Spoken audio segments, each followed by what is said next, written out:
G'day mates, it's Donnie, and today we're going to be trying to eradicate some stink bugs off the citrus trees. That's why we're out in the garden instead of the garage today. You might have seen the YouTube short where I've kind of ran through this a little bit, but I wanted to do a more in-depth video just to talk about why we're doing it and kind of what the damage to the trees can be. So let's get stuck into it. Let's have a closer look at the tree. So we can see we've got all these orange stink bugs. Apparently this is their juvenile state, so this is kind of when you want to hit them before they get up to the big black style bugs that they turn into.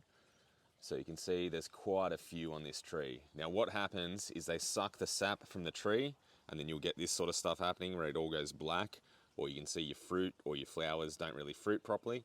So this is why you got to get rid of them, because otherwise you won't get any fruit off the tree. You can see here the fruit's already starting to get damaged, so hopefully we're not getting too late with them. We'll actually be able to knock them out now and then hopefully still have some fruit form. But yeah, as you can see, there's quite a few of them around.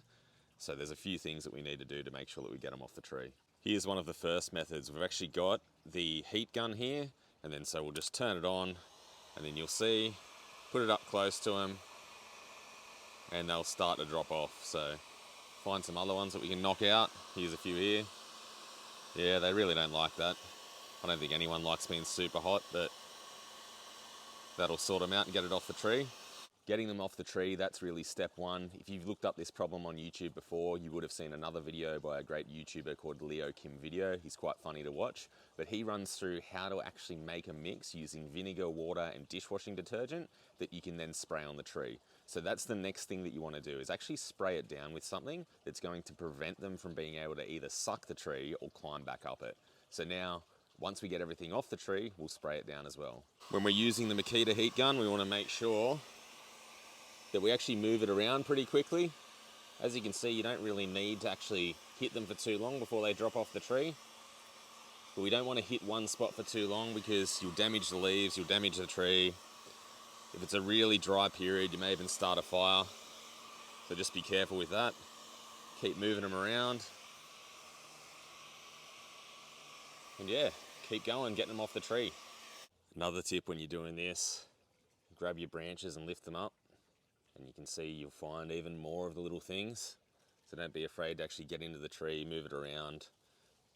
As you can see, the tree's going to be able to handle it. It's a mature tree, should be fine. So you can move it around, get in there, try and get more and more of them off. If we look at the ground now, look at that orange scattering. You can see that they're not having a good time, which is kind of what we want. They're all struggling a bit down there. So we're just going to keep on knocking them out. I've probably been at it with the heat gun for about 15 to 20 minutes now. So you can see it's not as orange as it was before. There is still quite a few around though that we'll keep knocking out. You can see on the ground though, there's a lot that are coming off. But what you want to do, as you can see, not all of them are dying. You can either hit them with the heat gun again at the bottom, or if you go and get that spray, you can then spray your tree down. So it is a two-step process. Get them off the tree, then spray the tree down. Before we mix up the real stuff, we just want to spray the trunk.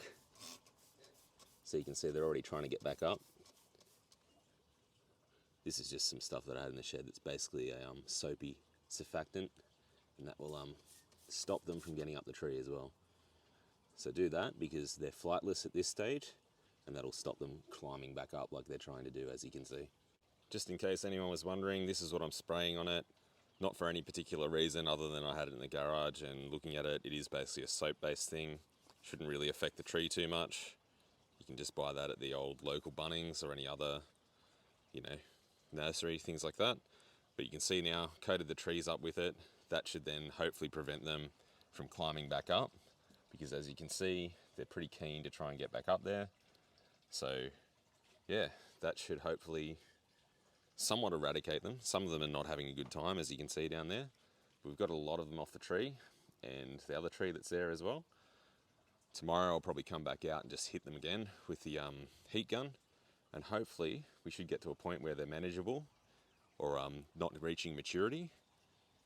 And then hopefully in the future we'll actually get some fruit off these trees. Maybe not this one, I think it's probably had a pretty bad time, but the other ones are still looking somewhat okay.